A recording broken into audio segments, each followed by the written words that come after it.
Good morning, Grace. It is Sunday, April 21st, and today I come to you with a bonus video.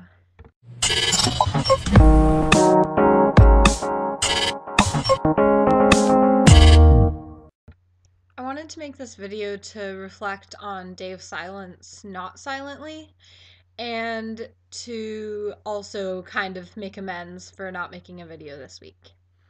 Now, Day of Silence this year was good. There was quite a bit of participation at my school, but not a resounding number. Like, the real power of Day of Silence would be if you walked into a room and nobody was speaking because everybody is supporting the cause, and then that's when you have no need for Day of Silence, when you have that much awareness and that much passion towards ending it. And at our school we haven't really seen that. And now LGBT rights are pretty well upheld in our community, and bullying is to a lesser extent. You don't see a lot of violence, you don't see a lot of the more extreme reactions, but at the same time, we see faggot and dyke being used as insults. We see kids joking around about things and saying that it's not a big deal, but at the same time, words can be really powerful, and a lot of the backlash is very sort of undertoned and very much to somebody who's not really concerned with it. It's, oh, it's not a big deal.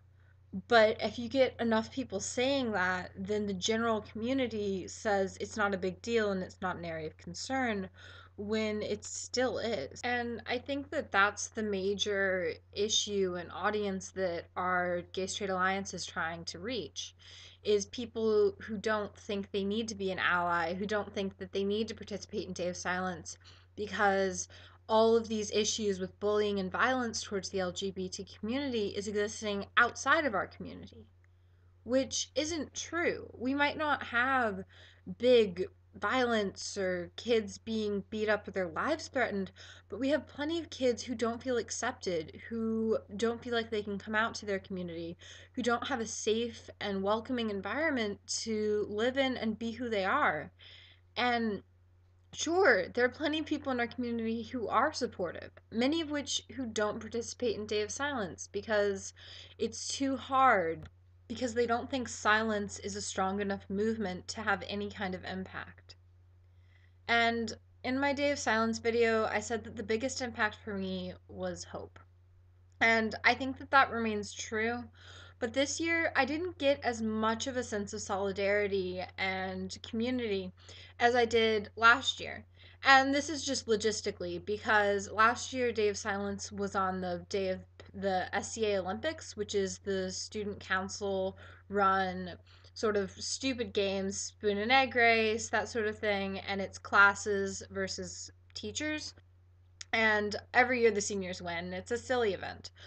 But it's a lot of screaming, it's a lot of noise, and on Day of Silence, we had an entire section of people who fell completely silent throughout the pep rally, through the entire day.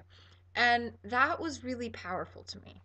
And that gave me a lot of hope for our community that despite it not being a forerunning issue and not being a headline issue, that people still really care, and that there's still a movement to help people and to give people hope and support, and our GSA is really working hard to do that. And Day of Silence is just one tool of education and outreach that I think can be really powerful.